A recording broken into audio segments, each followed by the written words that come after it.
Concrete මිශ්‍රණයේ සාධන ස්ථානයේ සිට වැඩ කරන ස්ථානය දක්වා එහි ස්වභාවයට කිසිදු වෙනසක් නොවන අයුරින් කෙටි කාලයක් තුලදී කොන්ක්‍රීට් ප්‍රවාහනය කිරීම ඉතාම වැදගත්. දැන් අපි වැඩබිමේදී ඒ සිදුවන විවිධ ආකාර දෙස බලමු. කොන්ක්‍රීට් මිශ්‍ර කිරීමෙන් පසු මිශ්‍ර කරන ස්ථානයේ සිට කොන්ක්‍රීට් දැමිය යුතු ස්ථානය දක්වා ඝනවීමක් හෝ වෙනස් වීමකින් තොරව හැකි ඉක්මනින් කොන්ක්‍රීට් ගෙන යාම සිදු කරන්න ඕනේ. විවිධ ස්ථානවල විවිධ අවශ්‍යතාවයන්ට අනුව කොන්ක්‍රීට් ප්‍රවාහනය කරන විධික්‍රම වෙනස් වෙනවා. දැමිය යුතු කොන්ක්‍රීට් ප්‍රමාණය කුඩා නම් හෝ ගෙන යා යුතු දුර අඩු නම් වැඩි වශයෙන් සිමෙන්ති තාච්චි භාවිතා කරයි. මෙම තාච්චි වලට පුරවන කොන්ක්‍රීට් මිනිසුන් විසින් ගෙන ගොස් දමනවා.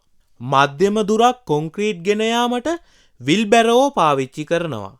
එසේ කිරීමේදී පුරවා ඇති කොන්ක්‍රීට් හැමතැනම හැලී නොයන ආකාරයට විල්බැරෝව යන පාර හොඳින් සකසා තියෙන්න ඕනේ. තරමක් උස තැන්වලට කොන්ක්‍රීට් ගෙන යාමට ඔසවන හා බකට් භාවිතා කරනවා. අවශ්‍ය උසට කොන්ක්‍රීට් ගෙන යාමෙන් පසු බකට් එක පහතට නැමීමෙන් කොන්ක්‍රීට් විල්බැරෝ වලට පුරවනවා. රෙඩිමික්ස් කොන්ක්‍රීට් යොදා ගන්නේ නම් කොන්ක්‍රීට් ට්‍රක් මික්ෂර් භාවිතා කරනු ලැබේ.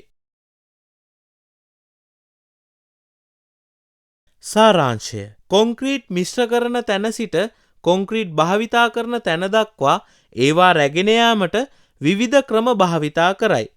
පොඩි පොඩි වැඩවලදී බදාම තාච්චියේ දමාගෙන ගෙන යයි. මධ්‍යම ප්‍රමාණයේ දුරක් ගෙන යාමට වීල් බැරෝ භාවිතා කරයි.